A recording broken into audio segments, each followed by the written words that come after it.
할렐루야. 오늘 주일 오전 예배 오신 우리 모든 성도님들을 진심으로 축복합니다. 하나님께서 우리들에게 필요한 은혜 부어주실 줄 믿습니다. 우리 성도님들, 제가 AI로 사진을 한번 만들어 봤는데 한번 사진을 한번 보시겠습니까? AI로 만든 사진인데 혹시 여러분이 보셨을 때 왼쪽에 있는 집을 보셨고 그리고 오른쪽에 있는 집을 이렇게 봤어요. 혹시 여러분이 이 둘 집 중에 왼쪽의 집에 살고 싶습니까? 아니면 오른쪽 집에 살고 싶습니까?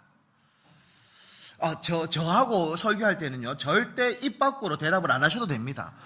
그냥 이렇게 속으로 대답하시고, 그냥 이렇게 눈으로 이렇게 대답하시면 됩니다. 저는 뭐 대답을 원하는 건 아니지만, 한번 이제 설교를 할 때, 자, 왼쪽 집, 오른쪽 집. 왼쪽 집이 좀 더 여러분이 보셨을 때 더 호화스러운 것 같고 화려한 집 같기는 합니다. 그래서 대부분 사람들은 둘 중에 줄 테니까 어떤 집에서 살고 싶냐라고 물으면 대부분 그래도 좀 화려하고 좀 큰 저택에 살고 싶은 마음이 다 있을 거예요. 자, 그런데요, 이 두 집에 비바람이 몰아치고 폭풍우가 몰아쳐서 결과가 나타났는데 그 결과가 뭐냐면 똑같이 AI로 만들었는데 한번 두 번째 사진 한번 보여주십시오. 자, 이렇게 되어졌다고 생각해 보십시오. 한 집은 똑같이 폭풍이 몰아쳤는데 이 저택, 화려하고 웅장했던 저택은 모래 위에 지은 집이라서 폭삭 주저앉아 버렸고, 이 그냥 평범해 보였던 이 집은 정말 견고하게 서 있다라는 것을 알았더라면 겉모습이 화려하다고 해서 나는 이 집을 선택할 거야 라고 말하지 않았을 거예요. 정말 모래 위에 지은 집이라는 것을 알았더라면 우리는 그 집을 선택하지 않고 반석 위에 정말 튼튼한 주초 위에 놓여져 있는 그 집을 선택했을 거예요. 자, 사진을 내려주시고요. 이 차이가 뭐냐면 기초의 차이였어요. 제가 지난주에 복음으로 함께 지어져가는 교회라는 말씀 제목을 가지고 설교를 했죠. 우리 교회의 기초는요, 예수 그리스도입니다. 그런데 오늘 예수님은요, 한 걸음 더 나아가서 우리 각자 개인에게 질문을 던지고 있는 말씀이 모래 위에 지은 집, 반석 위에 지은 집 비유의 말씀인 거예요. 자, 이 말씀을 통해서 각 개인에게 예수님은 어떤 질문을 하고 있냐면 너의 신앙의 집은 지금 안전하냐라는 거예요. 너의 신앙의 집이 지금 혹 모래 위에 지은 집이냐 아니면 반석 위에 지은 집이냐, 정말 안전하게 서 있냐라는 것을 예수님은 지금 질문하고 있어요. 왜 이 질문이 유추되어질 수 있냐면요, 이 본문은요, 산상수훈의 마지막 결론과 같은 말씀이에요. 산상수훈은 저희가 1월달, 2월달 팔복으로 시작해서 소금과 빛이 되어져라 라는 그 말씀, 원수를 사랑해라, 구제해라, 기도는 이렇게 해야 한다, 여러 가지의 말씀들이 쭉 기록되어져 있는 것이 산상수훈입니다. 그러니 마태복음으로 보면 5장, 6장, 7장이 산상수훈, 예수님의 설교의 말씀이 쫙 기록되어져 있어요. 자, 이 산상수훈의 결론이 뭐냐면 오늘 본문, 그러니까 모래 위에 지은 집, 반석 위에 지은 집에 대한 이것이 결론인데요. 왜 그렇다면 이 말씀이 결론이 되어지는가? 그것은 이거예요. 자, 5장에서 너 팔복도 들었지? 소금이 되어라, 빛이 되어라, 원수를 용서해라, 사랑해라, 구제는 이렇게 해야 한다, 그리고 기도는 이렇게 해야 된다, 주기도문까지도 가르쳐 주셨던 그 모든 말씀을 잘 들었지? 라고 이야기를 하면서, 자, 이제 듣고만 끝낼래? 아니면 듣고 그대로 살래? 자, 이 이야기가 오늘 본문의 핵심 내용인 거예요. 자, 쭉 설교 들었어. 예수님 그렇게 이야기하면 설교를 쭉 했어. 자, 말씀 들었는데 이 말씀대로 이제 살 거냐 안 살 거냐를 결정하라는 거예요. 그것이 오늘 본문의 말씀의 핵심이요 결론인 거예요. 그래서 오늘 말씀을 통해서 저는 우리의 신앙이 모래 위에 지은 집이 아니라 반석 위에 든든히 세워갈 수 있기를 축복합니다. 그래서 오늘 말씀을 통해서 한번 점검도 해보시고 확인도 해보시고, 그리고 어떠한 삶을 살아갈 때 반석 위에 우리가 세워지는지를 한번 살펴보면서 은혜를 나누기를 원하는데, 그 첫 번째가 뭐냐면 듣는 것으로 만족하는 신앙이 있다라는 거예요. 자, 오늘 본문 26절을 보시면요, 예수님은요 어리석은 자를 이렇게 정의하고 있습니다. 자, 26절을 우리 다 함께 한번 봉독하도록 하겠습니다. 자, 시작.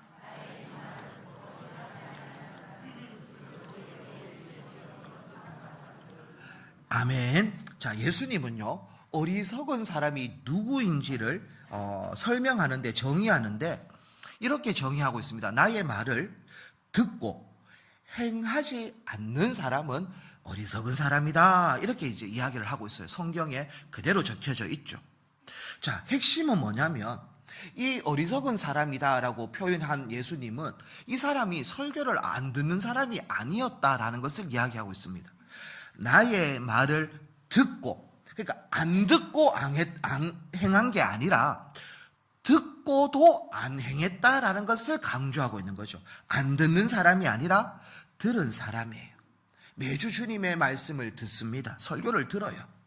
그리고 더 나아가서는 유튜브를 통해서도 막 설교를 들어요. 이 목사님 설교, 또 저 목사님 설교, 이 간증, 저 간증, 수없이 우리는 듣는다라는 것을 이야기하고 있어요. 자, 그런데 중요한 것은 듣기는 했는데 핵심이 뭡니까? 안 행했다라는 것을 이야기하고 있는 거죠. 들었어요. 알아요. 그런데 안 행했다. 말씀을 삶으로 옮기는 발걸음은 없었다. 그렇게 이야기를 하고 있는 거죠. 결국 어리석은 자의 핵심은 뭐냐면 말씀을 안 들은 것이 아니라 듣고도 행하지 않았다라는 것을 알 수가 있는 거예요. 그 사람을 향해서 뭐라고 이야기합니까? 모래 위에 지은 집이다라고 그렇게 예수님이 표현을 하고 있는 거예요. 자, 당시에는요 모래를 그냥 해변에 있는 이러한 흙, 모래, 이러한 개념이 아니에요. 히브리적 배경으로 보면 모래는요 부드럽고 다루기 쉬운 땅을 의미합니다. 그러니까 부드러운 땅이, 그러니까 삽으로 훅 팔 수 있는 정말 부드러운 땅을 의미합니다. 이것은 어떤 것을 비유적으로 말했냐면 그냥 내 마음대로, 내 편한 대로 내가 듣고 싶은 것을 골라서 믿는 자기 중심적 신앙을 비유적으로 말하고 있는 것이 모래 위에 지은 집이다라는 것을 이야기하고 있는 거예요. 그러니 그냥 내 편한 대로 신앙생활 하는 거예요.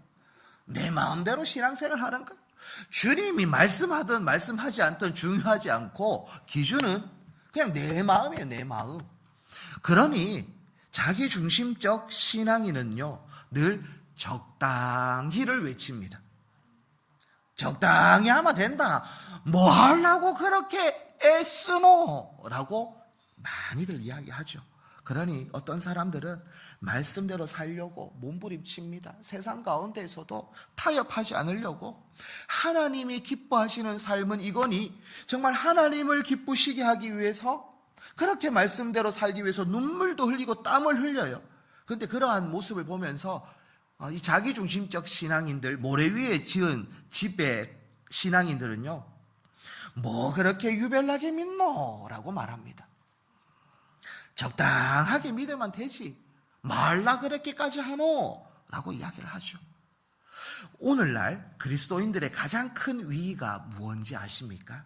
그것은요 정보의 홍수가 나의 영적 성숙이다라는 착각이에요. 착각. 너무 많은 것을 듣고 너무 많은 것을 알고 있습니다. 그러니 내가 알고 있고 내가 들었던 것이 나의 영적 성숙이다라고 착각하는 거예요. 대부분요 어떻게 보면 좋냐면 서울에 대형 교회가 있잖아요. 서울의 대형 교회. 대형 교회 다니는 성도들 가운데에 하나의 잘못된 프라이드가 하나 있어요. 어떤 거냐면 교회가 크다고 자기가 큰 줄 알아요. 아니, 교회가 크다고요 나의 인격이 큰 줄 알아요. 그거 아니거든요. 그게 아니에요. 그게 착각인 거예요. 내가 많이 들었고 내가 많이 안다고 해서 나의 신앙이 이만큼이고 나의 영적 성숙이 이만큼이 아닐 수 있다라는 겁니다. 그런데 우리는 자꾸 착각하면서 나는 이 정도 되었다라는 착각으로 살아갈 때가 많은 거예요. 냉정하게 한번 질문을 해봅시다. 내가 정말 수많은 설교를 들었지 않겠습니까? 서로 여기 계시는 분들도 얼마나 많은 설교를 들었겠습니까? 자, 그 들었던 말씀 중에서 나의 인생을 바꾼 성경 구절이 과연 몇 구절이 되어집니까? 수많은 설교를 들었어요. 이야, 오늘 말씀 좋다, 은혜 된다, 이렇게 고백했던 적은 많아요. 그런데 이 문을 나서는 순간에 정말 들었던 용서의 말씀, 들었던 정직의 말씀, 들었던 헌신의 말씀, 들었던 사랑의 말씀은 나도 모르고 나도 모르게 이 교회의 장의자에 두고 그냥 나가는 거예요. 그러니 월요일부터 토요일의 삶이요, 그냥 똑같은 거예요. 정말 그 들었던 말씀, 내 이웃을 내 몸과 같이 사랑하자 했던 이 말씀대로 내가 사는 몸부림은 없고 그냥 좋았다, 은혜 되었다라는 그 느낌, 그 감정만 가지고 이 문을 나서는 그러한 경우가 정말 없었습니까? 어떻게 보면 우리는 듣는 것은 익숙합니다. 하지만 그 말씀대로 사는 것은 익숙하지가 않은 거예요. 귀는 천국에 있어요.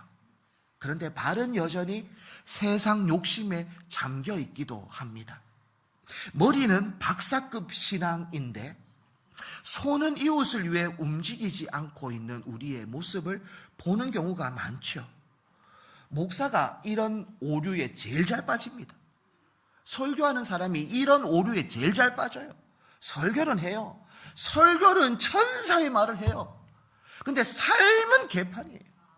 아이고, 아멘 하면 이거 약간 찔리기는 찔리는데, 네네. 갑자기 아멘이 너무 크게 들려가지고, 네. 그 주님의 음성인 줄 믿고, 정말 그렇게 안 살려고 노력하겠습니다. 네. 어떻게 보면 그게 맞죠. 맞아요. 천사의 말을 하잖아요.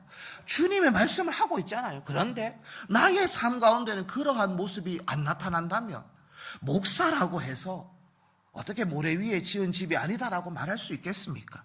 그러니 우리에게 가장 중요한 것은 듣는 것으로 만족하는 신앙이 아니라 듣고 그 말씀대로 믿음으로 몸부림치는 신앙이 중요하다라는 것을 기억하셔서 정말 하나님은 우리의 귀를 보는 것이 아니라 우리의 손과 발을 늘 바라보고 있다라는 것을 기억하셔서 듣는 곳에 익숙해지는 것이 아니라 정말 듣고 행하려고 믿음의 몸부림을 칠 수 있는, 그래서 모래 위에 지은 집이 아니라 반석 위에 든든히 세워지는 우리 모든 성주중앙의 권속들이 다 되어지기를 축복합니다.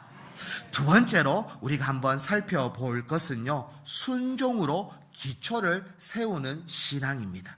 자, 24절로 돌아가면요, 예수님은 지혜로운 자를 이제 설명하는데 24절을 다 함께 한번 읽어보도록 하겠습니다. 24절입니다. 시작.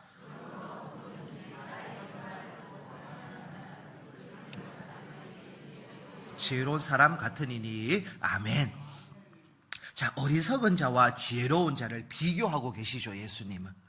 핵심은 뭡니까? 똑같이 나의 말을 들었어요. 그러니까 어리석은 자든 지혜로운 자든 다 말씀을 들었다라는 거예요. 근데 지혜로운 사람을 듣고 행했다라는 것이 지혜롭다라는 평가를 받게 되어지는 그러한 기준이었다라는 것을 알 수가 있죠. 특별히 반석은요, 딱딱한 땅을 의미하는 것보다는요, 성경에서 보면 대부분 반석은 변하지 않는 것을 상징하는 것이 반석이에요. 흔들리지 않고 변하지 않는 진리를 반석으로 많이 표현했고, 그래서 반석을 예수님을 상징하는 또 하나의 단어이기도 합니다.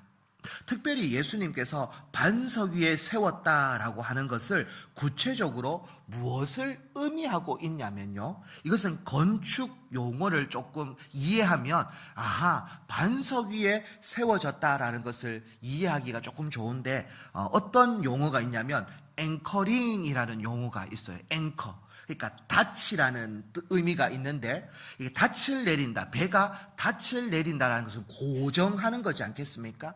그러니 건축에도 기초를, 우리 교회도 이렇게 기둥이 세워져 있는데 결국 이 기둥이요, 모래 위에 박혀 있으면 비바람이 불면 막 무너질 수밖에 없어요. 그러니까 고정은 아주 단단한 곳에 앵커링이 되어졌을 때 안전할 수 있는 거거든요. 그러니까 앵커링이라는 것은 반석에 단단히 고정되어지는 작업을 의미한다라는 거예요. 특별히 우리는요, 감정의 앵커링을 하면요, 정말 변동성이 장난이 아닙니다. 감정에 나의 이 앵커링이 딱 되어지면 내 감정은요, 어떨 때는 너무 기분이 좋아요. 근데 어떨 때는 우울해서 지하 10층까지도 내려가기도 합니다. 감정은요, 정말 올라갔다 내려갔다 올라갔다 내려갔다 변동성이 크다라는 거죠. 그러니 우리의 신앙이 나의 감정에 매몰되어져 있으면, 그러면 그 신앙은요, 늘 기뻤다가도 우울했다가 기뻤다가 우울했다가 들쭉날쭉 신앙이 되어질 수밖에 없어요. 그래서 어디에 우리의 마음이 고정되어져야 하냐면 하나님의 말씀, 영원히 변하지 않는 안방, 예수 그리스도, 그 가운데 우리가 앵커링, 딱 닻을 내려놓고 고정되어져야 어떠한 상황 가운데서도 흔들리지 않고 믿음으로 달려갈 수 있다라는 것을 이야기하고 있는 것이 오늘 본문인 거예요. 그러면서 우리는 기억해야 할 것이요, 반석 위에 집을 짓는 것이 아주 낭만적이고 정말 편안할 것처럼 보이지만 결코 그렇지 않습니다. 모래 위에 짓는 집이 더 편하고요, 반석 위에 짓는 집은요, 고통스러워요. 왜냐하면 그 반석을 뚫어야 되는 거예요.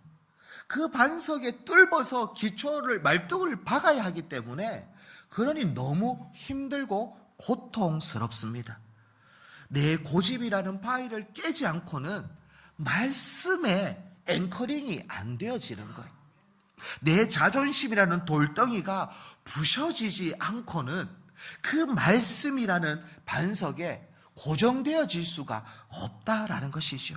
그러니 끊임없이 이 돌, 내 안에 있는 고집과 자존심과 여러 가지 내 본성, 내 자아들을 쪼개고 깨어 부수지 않으면 결코 반석 위에 집을 지을 수가 없는 거예요. 예를 들어 봐서 원수를 사랑하라라는 말씀을 우리가 들었다고 합시다. 머리로는 이해가 되죠. 머리로는 이해가 됩니다. 그리고 또 은혜도 되어질 때가 있어요. 맞아. 예수님도 나 같은 원수도 사랑해 주셨는데 나도 원수를 사랑해야지, 머리로도 이해되어지고 은혜도 받았는데, 정작 실제적으로 내 가운데에, 내 삶의 현장 가운데에 나에게 손해를 끼쳤고 내 등에 칼을 꽂았던 사람이 내 눈앞에 딱 있으면요, 용서가 안 돼요. 미안하다라는 그렇게 손 내미는 것이 쉽지가 않아요. 그러니 그것을 하기 위해서 얼마나 많은 내 자존심을 쪼개야 하고 내 고집을 깨워야 하고 내 자아를 죽여야 하는 그러한 고통이 있다라는 거예요. 반석 위에 집을 짓는다라는 것은 결코 우아한 낭만적인 모습이 아닙니다. 끊임없이 나를 죽이고 나를 쳐서 복종시키는 믿음의 몸부림이 있어야 한다라는 것이죠. 저는 우리 모든 믿음의 권속들이 정말 울퉁불퉁한 그러한 돌이 깎여지고, 그래서 보들보들하고 맨들맨들한 그러한 돌이 되어지고, 그리고 조각 작품이 되어지기를 축복합니다. 하나님은 우리를 만들어가고 있어요. 빚어가고 있어요. 다듬어가고 있어요. 그러니 막 하나님은 정을 가지고 망치를 가지고 우리를 톡탁 때려요. 힘들어요. 아파요. 고통스러워요. 그래도 그것을 견디고 버티면 세상 사람들이 보았을 때 조각품, 작품이 되어져, 걸작품이 되어져서 우와 대단하다, 우와 멋지다, 정말 소금이고 정말 빛이구나, 등대와 같은 역할을 감당하는 그러한 믿음의 사람이구나 라고 칭찬하게 되어질 줄 믿습니다. 그래서 힘들고 어렵지만 그 과정을 잘 견딜 수 있는 순종의 걸음을 걸어갈 수 있는 우리 한 분 한 분 다 되어지기를 축복합니다. 마지막으로 우리가 살펴볼 것은요, 세 번째인데요, 시련 속에서 증명되는 신앙이에요. 자, 오늘 본문 25절과 27절을 성경을 펴서 한번 보시면요, 똑같이 반복되어지는 성경 구절이 있습니다. 25절에도 27절에도 분명히 모래 위에 지은 집, 반석 위에 지은 집인데 똑같은 반복되는 문장이 뭐냐면 비가 내리고 창수가 나고 바람이 불어 그 집에 부딪힌다라는 것은 똑같아요. 왜 이렇게 똑같이 문장이 반복되어졌을까요? 자, 여기서 우리가 알 수 있는 것은 반석 위에 지은 집이든 모래 위에 지은 집이든 비가 없다, 있다, 다 있다라는 거예요. 자, 그러니까 우리는요, 이러한 오해를 종종 하기도 합니다. 반석 위에 지은 집은 이렇게 표현할 수도 있을 것 같아요. 예수 믿는 자들이라고 표현할 수도 있겠죠. 그러니 예수 믿으면 나한테는 절대 비바람이 몰아치지 않는다라고 생각을 하는 거예요. 예수 믿으면, 내가 말씀을 붙잡으면 나에게 이제는 더 이상 비바람, 폭풍우는 몰아치지 않는다라고 오해할 때가 있단 말입니다. 그런데요, 그것은 오해입니다. 예수 잘 믿어도 몸이 아플 수도 있어요. 고난 속에서 우리는 무너지기도 한다라는 거예요. 정직하게 살아도요, 사업이 기울어질 수도 있어요. 그래서 신앙이 뭐냐라고 저에게 물어보신다면, 신앙은 고난을 면제해 주는 것이 아니라 고난 속에서 무너지지 않게 우리를 붙잡는 것이 신앙이다라고 말하고 싶어요. 정말 신앙은요, 고난을 면제해 주고 더 이상 우리 인생 가운데에 비는 없어, 우리 인생 가운데에 창수는 나지 않을 거야, 바람은 몰아치지 않을 거야 라고 면제해 주는 것이 아니라 그 고난 속에서도 넘어지지 않도록 우리를 붙잡아 주고 있는 것이 신앙, 믿음이다라는 것을 이야기하고 있는 거죠. 그러니 우리 가운데에 갑자기 질병이 찾아오기도 하고, 갑자기 잘 읽어왔던 경제적 기반이 무너지기도 하고, 환난을 경험하기도 하고, 가정에 문제가 생기기도 할 때가 있을 거예요. 그럴 때마다 낙심하지 마시고, 좌절하지 마시고, 포기하지 마시고, 믿음으로 다시 한 번 더 우뚝 설 수 있는 우리 한 분 한 분 다 되어지기를 축복합니다. 왜 그렇다면 반석 위에 있는 우리들에게도 창수와 바람과 비가 비껴가지 않을까요? 그 이유가 뭘까? 왜 하나님은 고난이라는 것을 허락하셨을까? 오늘 본문을 통해서는 이렇게 설명할 수 있습니다. 풍랑이 없을 때는요, 모래 위에 지은 집인지 반석 위에 지은 집인지를 도통할 수가 없어요. 구별이 안 된다라는 거예요. 이게 풍랑이 있어야 이게 반석 위에 지어져 있는 집인지 모래 위에 지은 집인지를 알 수 있다라는 거예요. 오늘 본문의 핵심은 이거예요. 고난이 우리에게 찾아오는데 이것을 통해서 아하, 내가 반석 위에 있구나, 아니면 내가 지금 모래 위에 있구나를 알 수 있다라는 거예요. 자, 보석을 잘 모르는 사람들에게요, 다이아몬드 그리고 아주 정교하게 만들어진 큐빅을 딱 2개 갖다 주면요, 구분이 안 돼요. 뭐가 정말 몇 억짜리 되는 다이아몬드인지 이게 그냥 몇만 원짜리 큐빅인지 구분을 할 수가 없대요. 그렇다면 이 보석을 감정하는 사람은 이것을 어떻게 구분하냐면, 이렇게 돋보기처럼 이런 것도 보기도 하겠지만, 이것을 확실하게 구별할 수 있는 방법은요, 압력을 가해보면 안다라는 거예요. 정말 단단한 다이아몬드는 얼마의 압력이 가해졌을 때 절대 부서지지 않습니다. 근데 이 큐빅은요, 어떠한 압력을 딱 가하면요, 금이 가거나 깨어져 버리는 거예요. 그러니 압력을 통해서 진짜 다이아몬드인지 가짜인지를 구별하는 것이죠. 어찌 보면 신앙도 똑같아요.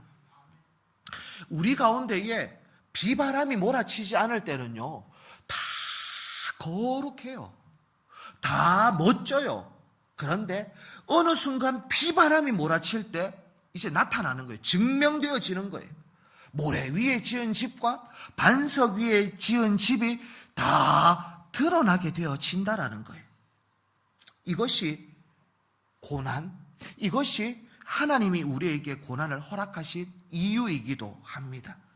어떤 사람은요, 폭풍 한복판에서 이렇게 입술을 가지고 고백합니다. 하나님, 예수 믿으면 복 받는다면서요. 와, 나에게 이러한 힘듦 줍니까? 하나님 살아있는 거 맞습니까?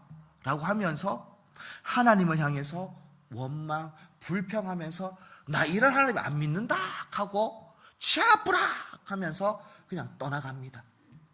어찌 보면 이 폭풍을 탁 만나보니 아하, 이분은 모래 위에 지은 집처럼 쑥 무너져 버리네 라는 것을 보게 되어지는 것이죠.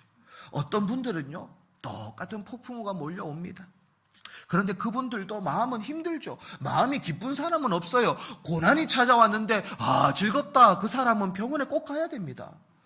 고난이 찾아왔는데 허허 할 사람은 없어요. 마음이 힘들죠.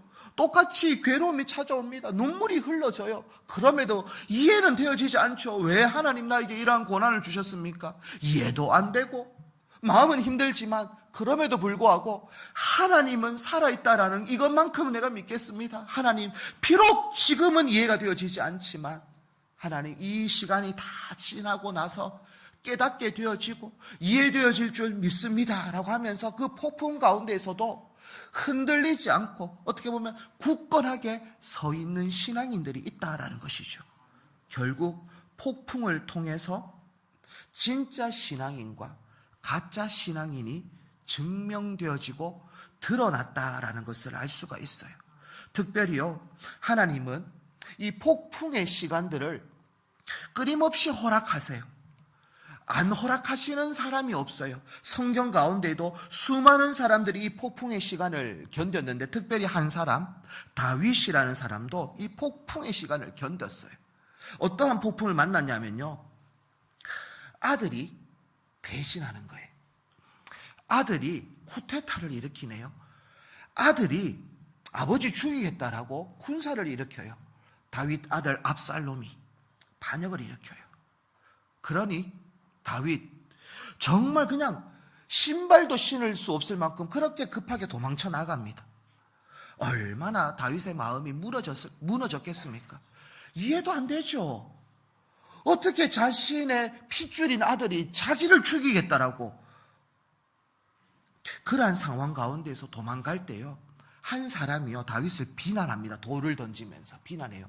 누구냐면 사무엘하 16장에 보면 시므이라는 사람이 나타나서 다윗을 조롱하고 다윗을 비난하고 비방해요. 그때 부하들은요 분노합니다.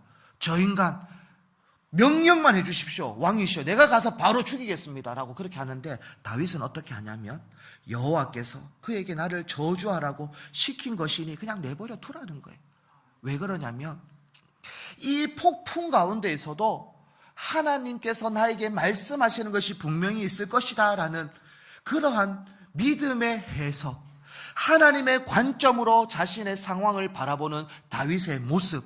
그러니 다윗은요, 죄를 안 지은 사람이 아니라 폭풍 가운데에서도 쓰러지지 않고 우뚝 섰던 사람이 다윗. 그러니 다윗은 위대한 왕이다라는 칭송을 받게 되어지는 거죠. 이 폭풍이 다 지나고 인생의 말년이 되어졌을 때 다윗이 지은 글이 있는데요, 사무엘하 22장에 보면 이러한 글들이 있어요. 그냥 제가 압축하면 여호와는 나의 반석이시요, 여호와는 나의 요새이시요, 여호와는 나를 건지시는 자요 믿음의 방패요 구원의 뿌리요 라는 시를, 찬양을 하나님 앞에 올려드립니다. 저는 우리 모든 믿음의 권속들 가운데 고난이 찾아오고 힘듦이 찾아올 때가 분명히 있을 거예요. 혹 지금 고난 중에 있는 분도 계실 거예요. 그렇지만 하나님은 신실하시고 하나님은 선하시다라는 것을 꼭 믿고 그 폭풍을 잘 견딜 수 있는 우리 한 분 한 분 다 되어지기를 축복합니다. 욥은요 이러한 고백을 하죠. 23장 10절입니다. 제가 한번 읽어드리겠습니다. 그러나 내가 가는 길을 그가 아시나니 그가 나를 단련하신 후에는 내가 순금같이 되어 나오리라 라고 고백하고 있습니다. 욥도 얼마나 많은 폭풍을 경험했던 사람입니까? 그는 이 폭풍이 나를 가짜가 아니라 정금과 같이 빚어낸다라는 것을 알았기에 그 폭풍 속에서도 무너지지 않고 더 기도의 무릎이 강건해졌다라는 것을 알 수 있는데요. 저는 우리 모든 믿음의 권속들이 인생의 폭풍 속에서 쓰러지지 않고 낙심하지 않고 믿음으로 한 걸음 한 걸음 걸어갈 수 있기를 축복합니다. 우리는 흔들릴 때가 있어요. 하지만 내가 서 있는 그 반석은요 절대 흔들리지 않습니다. 그 반석은 무너지지 않아요. 나는 비바람이 몰아쳐서 좌로나 우로나 흔들리지만 반석 되신 예수님은 끄떡하지 않아요. 어떤 비바람이 와도 무너지지 않아요.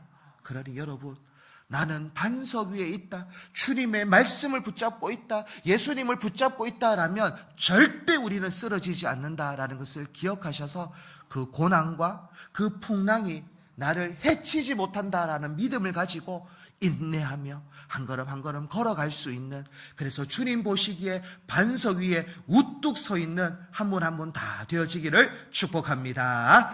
우리 함께 찬양하면서 또 결단하면서 기도하면서 나아가기를 원하는데요. 오늘 찬양은 주님 말씀하시면 내가 나아가겠습니다. 주님 뜻이 아니면 내가 멈춰서겠습니다. 정말 말씀대로 살아가는 우리 한 분 한 분 되어지는 것을 결단함으로 우리 찬양하면서 나아가도록 하겠습니다. 함께 찬양합니다.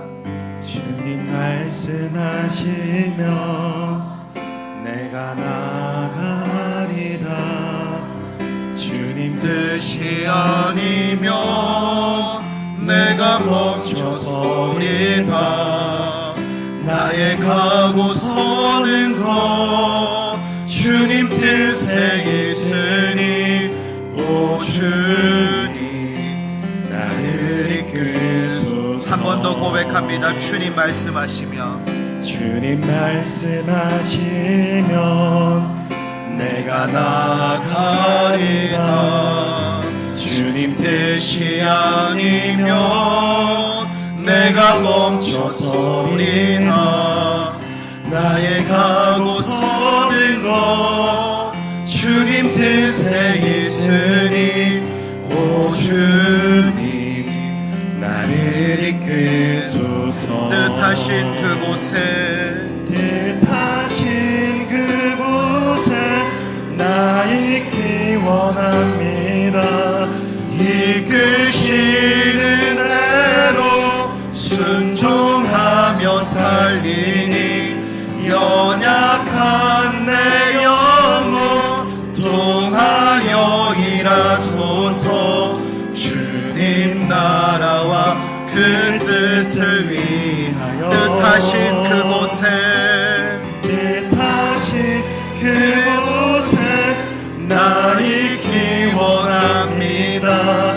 이끄시는 대로 순종하며 살리니 연약한 내 영혼 통하여 일하소서. 주님 나라와 그 뜻을 위하여 오 주님 나를 이끄소서. 오 주님 나를 이끄소서. 우리 한 번 더 주님 말씀하시면 찬양합니다. 주님 말씀하시면 내가 나아가리다. 주님 주님 뜻이 아니면 내가 멈춰서리다. 나의 가고 서는 곳 주님 뜻에 있으니 오 주님 나를 이끄소서. 뜻하신 그곳에 나 있기 원합니다. 뜻하신 그곳에 나 있기 원합니다. 이끄시는 대로 순종하며 살리니 연약한 내 영혼 통하여 일하소서. 주님 나라와 그 뜻을 위하여. 우리 마지막으로 뜻하신 그곳에 뜻하신 그곳에 나 있기 원합니다. 이끄시는 대로 순종하며 살리니 연약한 내 영혼 통하여 일하소서. 주님 나라와 그 뜻을 위하여. 오 주님, 오 주님 나를 이끄소서. 우리 가슴에 소를 얹고 우리 합심해서 결단하는 마음으로 기도하며 나아가기를 원합니다. 하나님, 듣는 것으로 만족하는 신앙이 아니라 하나님의 말씀대로 듣고 행하는 믿음의 삶을 살아갈 수 있도록 인도해 달라고 그렇게 기도하시고, 하나님 아버지여, 나를 통하여 정금과 같이 되어지기를 원합니다. 하나님, 고난과 환난과 핍박 가운데에서도 폭풍 속에서도 흔들리지 않고 오직 믿음의 반석 되신 예수님을 붙잡으며 인내하며 걸어갈 수 있는 진짜 신앙인이 되어질 수 있도록, 다이아몬드와 같은 그러한 신앙인이 되어질 수 있도록 인도해 달라고 우리 주님 세 번 찾고 통성으로 기도하도록 하겠습니다. 주님 찾습니다. 주여, 주여, 주여. 하나님 아버지여, 온전히 오늘의 말씀처럼 듣는 것으로 만족하는 신앙인이 아니라 듣고 주님의 말씀을 행하며 살아갈 수 있는 믿음의 권속들이 다 되어지기를 소망합니다. 주여 도와주시옵소서. 말씀대로 살아가게 하여 주시옵소서. 주님 말씀하시면 말씀의 뜻대로 살아갈 수 있는 믿음의 권속들, 순종의 삶을 살아가는 믿음의 권속들 되어지게 하여 주시옵소서. 하나님 도와주셔서 우리의 삶이 반석 위에 든든히 세워지는 삶을 살기를 원합니다. 하나님, 나의 인생 가운데에 비와 창수와 바람이 몰아친다 할지라도 하나님 흔들리지 않고 오직 예수 그리스도를 붙잡으며 살아갈 수 있는 우리들 다 되어질 수 있도록 주여 축복하여 주시옵소서. 성령 하나님 도와주셔서 믿음으로 살아갈 수 있도록 역사하여 주시옵소서. 하나님 도와주시옵소서. 하나님 아버지, 내가 하나님의 참된 그리스도인, 다이아몬드와 같은 그리스도인이 되어지기를, 증명되어지기를 원하오니 주여 인도하여 주시옵소서. 주여 붙잡아 주시옵소서. 온전히 하나님 아버지만을 의지함으로 믿음으로 나아갈 수 있도록 역사하여 주시옵소서. 주여 도와주실 줄 믿습니다. 굳건한 반석 위에 세워진 믿음의 성도님들 다 되어질 수 있도록 주여 축복하여 주시옵소서. 주여 인도하여 주실 줄 믿습니다. 하나님 아버지, 오늘 우리가 주님의 말씀을 들었습니다.